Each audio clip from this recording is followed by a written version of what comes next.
Hello and welcome to another episode of Your Retirement Planning Simplified. I am Joe Curry, along with my co-host, as always, Lindsay Wilson. How are you, Lindsay? I'm great, Joe. I'm loving this summer weather, and we're going to jump into a great episode. So I'm looking forward to that too.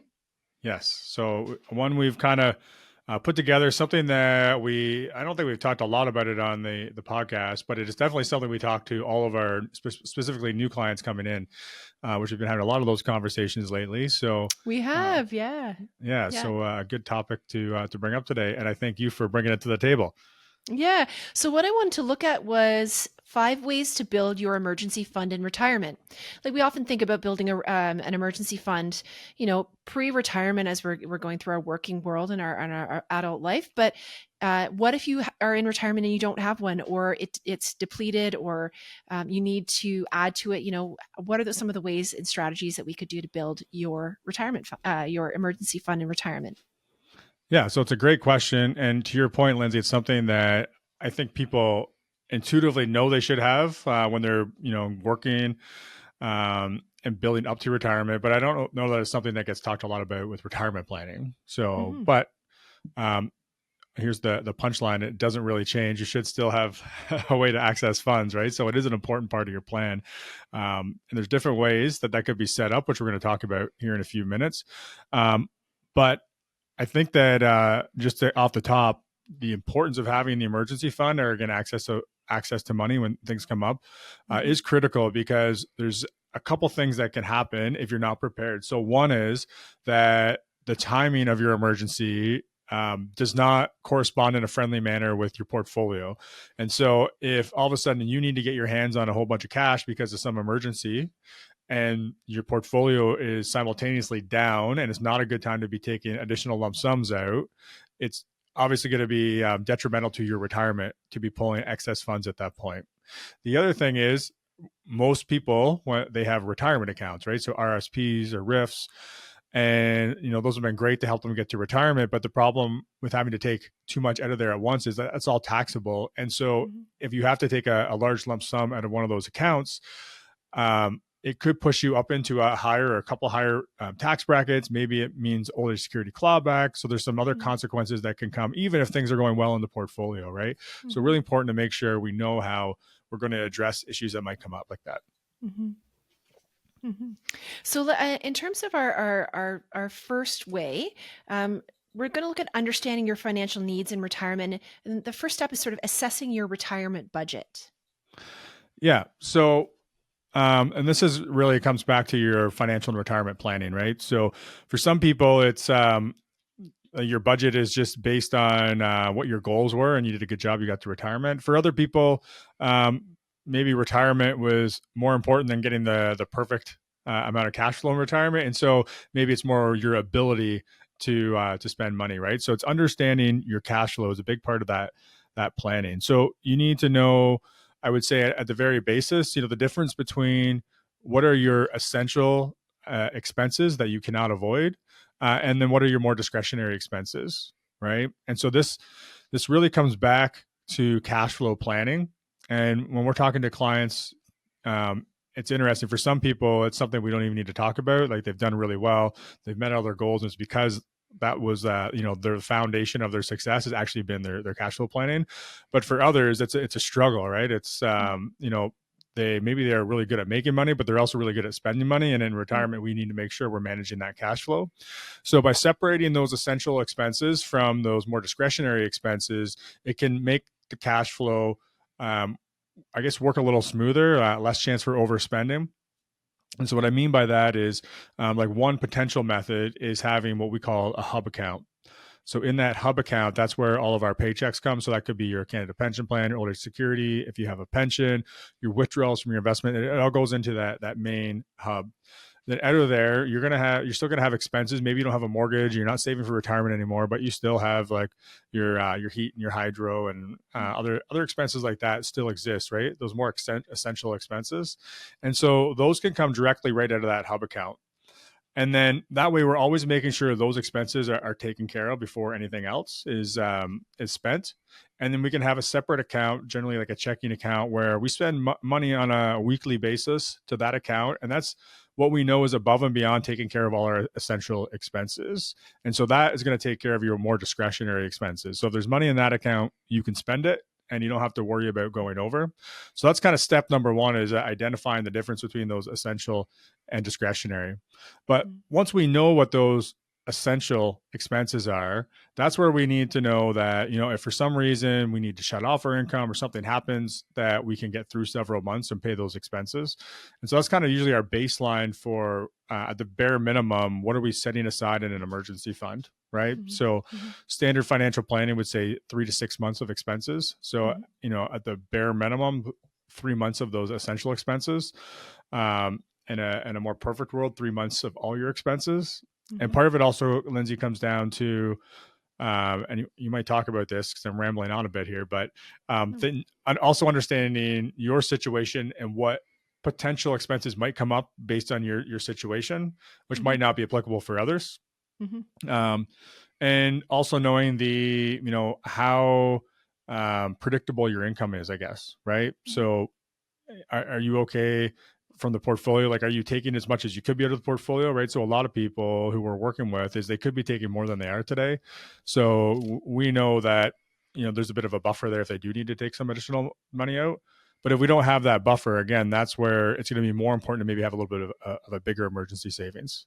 So I'm going to stop there. I just touched on a lot of things. You let me know where we need to go next. Actually, that was you've hit on number 2, which was determining the size of your emergency fund. So you've really hit on that. I just want to backtrack a little bit and look at how we estimate potential emergencies and what are some of the common types of emergencies retirees may encounter and the average costs associated with these emergencies. Sure. So average cost is going to be tough to give you an answer on, but I would say, if we look at some of those expenses that would be most common, I would say healthcare costs for unexpected health issues, home maintenance.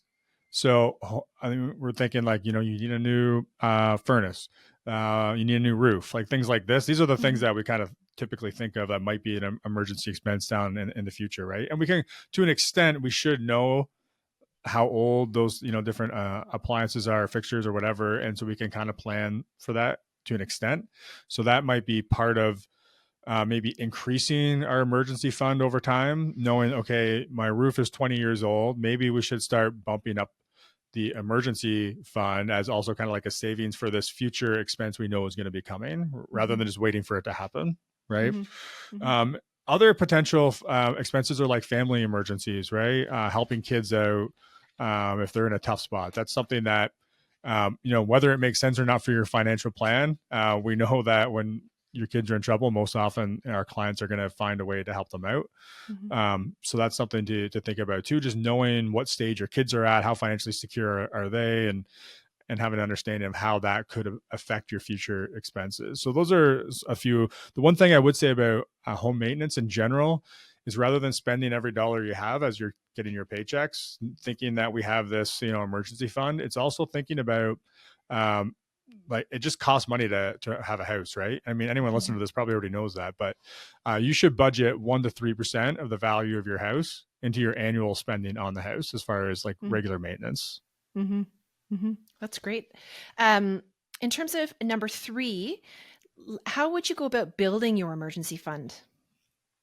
Sure. So if we're starting from scratch, we might just be using that cash flow strategy I talked about earlier, where we have that hub account, and knowing what those essential expenses are. So I'll try to make this really easy. So if you have $10,000 a month coming into your bank account from all your different sources for the household. So let's just say that you had $4,000 a month of essential spending. Like, those are the things you have to take care of.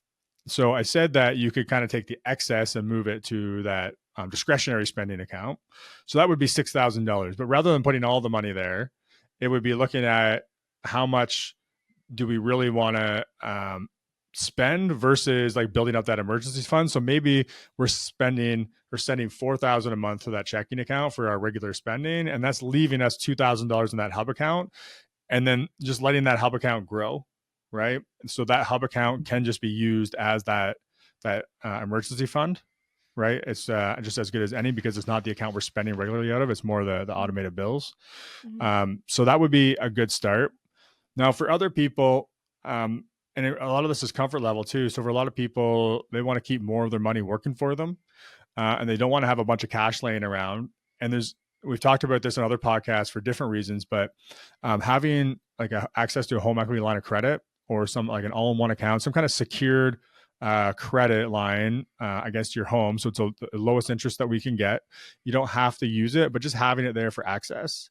So that's a way to avoid having to take money out of cash flow to build that up. It's not to say that you shouldn't still have that basic three months there, so to speak. Like we should have some cash available, right? But that can avoid having a large amount of cash in there not earning a lot of money for us, right? And anyway, that could take care of those big expenses. So, if markets are going good and we have money that's in, easy to access accounts without a big tax consequence and something comes up, yeah, maybe we just draw from the portfolio, no problem. The flip side is though, if markets are down or if, there's going to be a big tax consequence for taking money out, now we can use that line of credit.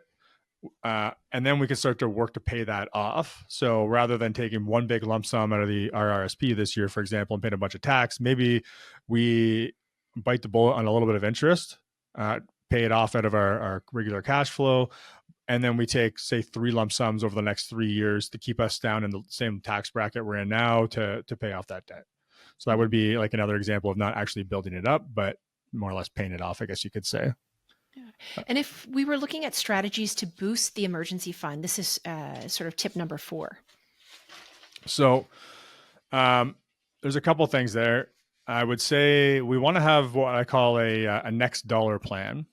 So we don't want to have income coming into our accounts that we're not spending and it just starts building up, right? Because we're not being intentional about that. So we want to be intentional about how much money do we need to have in cash or something in cash equivalent so that we can sleep at night and so that we know we can take care of emergencies. But beyond that amount, it doesn't make sense to have a bunch of money just sitting and growing in your checking account because it's not working for us, right? So we want to be intentional. Once we hit our goal for emergency savings, what are we doing with any extra cash flow that comes in? So maybe it is going to savings still. So maybe we do want to build up that emergency savings a bit, but we want to make sure like we're putting that somewhere where at the very least in like a high interest savings account where we're getting some interest on it and not just leaving it in the checking account. So that's one way. If we just have extra cash flow, like don't leave it in your checking account, move it into that emergency account. So beyond that, the other thing is in your investment accounts, it might make sense to have a chunk of the money that you have invested for your near-term spending and maybe a little bit extra to kind of, if there is something that comes up where you need access to cash, just in your investment accounts, right? So this is not investment advice, just very hypothetical, but maybe instead of being in a portfolio of say 70% stocks and 30% bonds, for example, maybe you have 70% stocks, 25% bonds, and 5% in high interest savings, right? So it's going to help with that near-term spending, get rid of those fluctuations. But also if you need to take an extra lump sum, there's something there that's not affected by the market. So it's another way where you can kind of boost the amount you have available in the case of emergency. And of course, there's things like supplemental income from, we've often talked about working part-time in retirement or even windfalls, like tax refunds, gifts, inheritance as well. Sure. Yeah. And so obviously, I mean, that if we don't already have the emergency fund in place, that's a great place to start. That money, in a lot of cases, depending what it is. So an inheritance, for example, we might want to do have some conversations anyway about that money because an inheritance, if you receive an inheritance, so let's just say I was left money through an inheritance. If I keep that in an account in my name, and there was some kind of a marital breakdown, then that money is going to go stay with me, right? And if I bring that into the kind of the household assets, I put it in registered accounts, tax-free savings accounts, joint non-registered accounts, any of that kind of stuff. Now it's matrimonial money, which is okay, but we just want to make sure that you understand what that looks like before you start moving that money around, right? Just getting clear on what those parameters look like. And so for other clients, I mean, we've seen examples of, it's not necessarily I'm worried about my marriage, but it might be that, there's a significant amount of money. And if something were to happen to me, I want to make sure my kids get that money from my parents or something like that, right? It's another reason to make sure we're potentially keeping that separate. So that's a complete tangent, Lindsay, but you mentioned inheritance there. So I thought it might be relevant to touch on. For sure. And then in our tip number 5, or how to, is managing and replenishing your emergency fund. Yeah. So it's kind of like use your emergency fund. Sorry. Yeah. So, well, I think there's two parts there. When you use it, when to use it, and if you do use it, how do you replenish it, right? Mm-hmm. So when to use it, I mean, it is those expenses, again, that we're not expecting, or they're not part of our regular cash flow at the very least. I gave the example of have to replace the roof.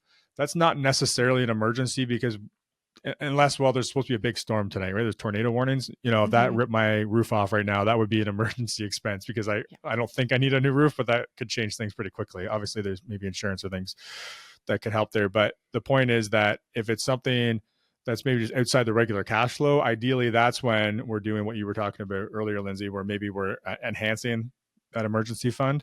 Mm-hmm. But otherwise, it's so the furnace goes unexpectedly, or your car breaks down and you need to get new brakes, or the transmission's gone. I mean, that's going to force your hand on something that you don't really have a choice on, but it also needs to get done, right? So to look at every example, I probably won't be able to cover everything, but those are kind of the things. It's the stuff that you're not really planning for. It's outside your normal cash flow, as opposed to a big trip we didn't really plan for, or build into our budgeting, or anything else that's actually going to be detrimental to our retirement. That's not really an emergency expense, right? So maybe push the expense off, build up your savings a little bit more, and then go on the trip, right? So that's maybe where the difference lies, of things outside the regular cash flow. So if we were to leave the listeners with any actionable steps, would you have some in mind that you could recommend for people nearing retirement or in retirement who maybe don't have an emergency fund, or are looking to build it, other than what we've just said? Yeah. So kind of like what we just said, I guess if I'm pulling it all together, it's looking at, okay, what are those essential expenses and what are our total expenses? How much do we need to have set aside so we can sleep at night? So Lindsay, we talked about the rule of thumb, 3 to 6 months, but a lot of our clients, it's they have a number in their head that if they don't have that in the bank, they won't sleep at night. So that might be $50,000. That might be $100,000 for some people. You need to be intentional about that. You need to make sure that it's not affecting your income in retirement and your lifestyle. But if you are easily meeting your goals from an income standpoint, and you need to have $100,000 in your savings account so you can sleep at night, then that's okay. The point is being intentional about it. So to back up to the summary is understand your expenses and what the minimum is you need to have. Think about where you can access money from and what's the easiest way to build that up if you haven't. So for a lot of people, it's going to be get that secure line of credit in place.